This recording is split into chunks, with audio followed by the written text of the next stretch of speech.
Hello बच्चों, तो चलिए इस प्रश्न को पढ़ते हैं। यदि y बराबर tan inverse 1/1 plus x square plus tan inverse 1/x square plus 3x plus 3 plus tan inverse 1/x square plus 5x plus 7 plus इसी प्रकार पद आगे बढ़ रहे हैं प्लस में n पदों तक, तब y डैश जीरो का मान है। तो यहाँ पर देखो, मैं चारों विकल्पों में से सही विकल्प का चयन करना है, ठीक है। तो प्रश्न में आगे बढ़ने से पहले इस प्रश्न से संबंधित जो मुख्य उदाहरण है उसकी हम चर्चा कर लेते हैं। तो देखो, मुख्य उदाहरण क्या हो जाएगी। हम जानते हैं कि जब भी देखो हमारे पास इस प्रकार से पद लिखा हुआ है, देखो कौन से पद का मान, अगर हम देखें टेन इनवर्स ए माइनस में टेन इनवर्स बी, इसका जो सूत्र है वो क्या होता है, टेन इनवर्स देखो ए माइनस बी बट्टा में क्या आता है, एक प्लस में ए बी, इस प्रकार से लिखते हैं हम। तो अब देखो ध्यान से, हमें क्या बोला गया है, y बराबर में ये पूरा पद दिया हुआ है। तो सबसे पहला जो है tan inverse 1/1 plus x square, देखो इसको हम कैसे लिख सकते हैं।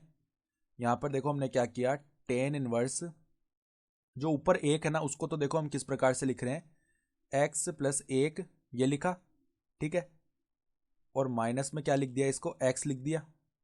अब देखो बट्टा में एक प्लस में एक्स हमने उभयनिष्ठ निकाल दिया, तो यहाँ पर एक्स प्लस एक बचा। तो ये तो देखो इसी प्रकार का रूप बन रहा है। अगर हम ए बोल दें किसको, एक्स प्लस एक को, और बी बोल दें एक्स को, तो टेन इनवर्स ए माइनस बी बट्टा में एक प्लस में ए बी, इस प्रकार लिखा हुआ है। तो इसको हम क्या लिख सकते हैं, टेन इनवर्स ए यानी कि टेन इनवर्स एक्स प्लस एक माइनस में क्या आ जाएगा, टेन इनवर्स एक्स आ जाएगा। सही है। फिर देखो उसी प्रकार जो दूसरा पद है, टेन इनवर्स एक बट्टा में, देखो यहाँ पे जो तीन है ना, इसको हम क्या लिख सकते हैं, एक प्लस दो लिख सकते हैं। तो एक तो हमने यहाँ बाहर रख लिया, ठीक है, प्लस में x square plus 3x plus में दो बचेगा, ठीक है। तो इसको हम क्या लिख सकते हैं, देखो अब इस पद को देखो किस प्रकार से लिख रहे हैं हम, टेन इनवर्स, यहाँ पर देखो ऊपर क्या आएगा, यहाँ पर x square plus 3x plus दो को अगर हम यहाँ पे गुणनखंड करेंगे ना, तो किस प्रकार से आएगा, एक्स प्लस एक गुणा में एक्स प्लस दो, इस प्रकार लिख सकते हैं। तो देखो एक्स प्लस दो ऐसे लिख लिया, माइनस में एक्स प्लस एक ऐसे लिख लिया, ठीक है।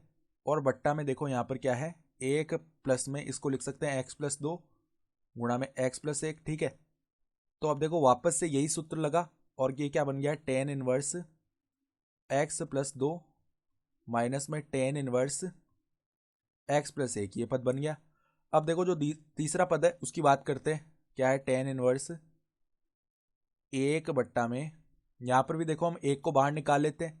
तो एक प्लस में एक्स स्क्वायर प्लस में 5x, जैसे एक को बाहर निकाला तो यहाँ पे 6 बच गया, क्योंकि एक प्लस 6 7 होता है ना। बराबर में देखो अब इसको कैसे लिख रहे हैं, टेन इनवर्स, यहाँ पर देखो x square plus 5x plus 6 के गुणनखंड करेंगे तो एक्स प्लस तीन और एक्स प्लस दो आएगा। तो इसको देखो हम कैसे लिख रहे हैं, एक्स प्लस तीन और माइनस में क्या लिख रहे हैं, एक्स प्लस दो, इस प्रकार से लिख रहे हैं।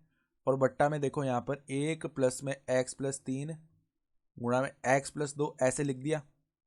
तो अब देखो ये भी किस प्रकार से बन गया, टेन इनवर्स एक्स प्लस तीन माइनस में टेन इनवर्स एक्स प्लस दो का सूत्र बन गया।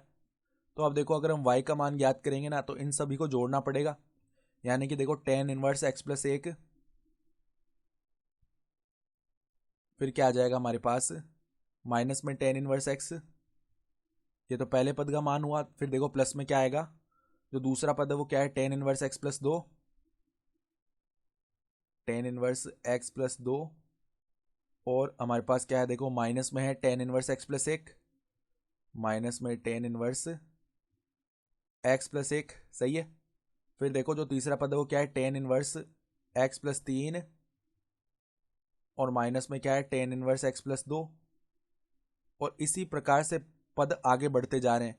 तो अब ध्यान से देखो, हमें देखना पड़ेगा कौन कौन से पद कट रहे हैं। देखो टेन इनवर्स एक्स प्लस एक, और यहाँ पे ये माइनस का टेन इनवर्स एक्स प्लस एक, ठीक है। फिर देखो टेन इनवर्स एक्स प्लस दो, और यहाँ पे माइनस का टेन इनवर्स एक्स प्लस दो, सही है, ये पद कट गए। अब देखो इसी प्रकार ये जो टेन इनवर्स एक्स प्लस तीन का पद है ना, ये आगे ऐसे बढ़ते ही जाएंगे पद, ठीक है। तो अब जो एनवा पद है ना, यहाँ से देखो एक पद तो ये बच गया माइनस का टेन इनवर्स एक्स, और यहाँ पर जैसे जैसे हम आगे पद लिखते जाएंगे ना, तो कुछ पद तो कटते जाएंगे, और यहाँ पर टेन इनवर्स एक्स प्लस तीन जैसे कुछ पद बच जाएंगे, ठीक है। तो कुल मिला के देखो एन पदों तक जब हम जाएंगे तो tan inverse X plus N बच गया यहाँ पे, और माइनस में क्या बचेगा, टेन इनवर्स एक्स बचेगा, सही है। तो अब दोनों तरफ हम अवकलन कर लेते हैं एक्स के सापेक्ष। तो देखो टेन इनवर्स एक्स की तरह इसका अवकलन होगा, तो 1/1 प्लस एक्स प्लस एन इसका स्क्वायर हो जाएगा। ठीक है, फिर देखो माइनस में 1/1 प्लस एक्स स्क्वायर, यह आ गया इसका अवकलन। तो हमें वाई डैश जीरो का मान बताना है, तो वाई डैश जीरो, यहाँ पे जीरो रख देते हैं एक्स के स्थान पर, तो 1/1 प्लस एन स्क्वायर माइनस में देखो यहाँ पे 1 में क्या आ जाएगा हमारे पास, यहाँ पे देखो हमने क्या किया था, यहाँ पे देखो किस प्रकार का पद आया, हमने x बराबर जीरो रख रहे हैं ना, तो ये पद आया। तो यहाँ पे देखो x बराबर जीरो रखने से 1 बन गया ना। ठीक है, अब इसको और सरल कर लेते हैं हम, तो लैसा लेंगे, तो 1 माइनस में 1 माइनस एन स्क्वायर बट्टा में 1 प्लस एन स्क्वायर है, तो ये तो क्या हो गया माइनस एन स्क्वायर बट्टा में 1 प्लस एन स्क्वायर बनेगा। ठीक है, तो अगर हम विकल्प देख रहे हैं तो हमारा जो विकल्प सी है ना वो सही विकल्प आ जाएगा। तो आशा करता हूँ कि आपको ये प्रश्न समझ में आया होगा। धन्यवाद।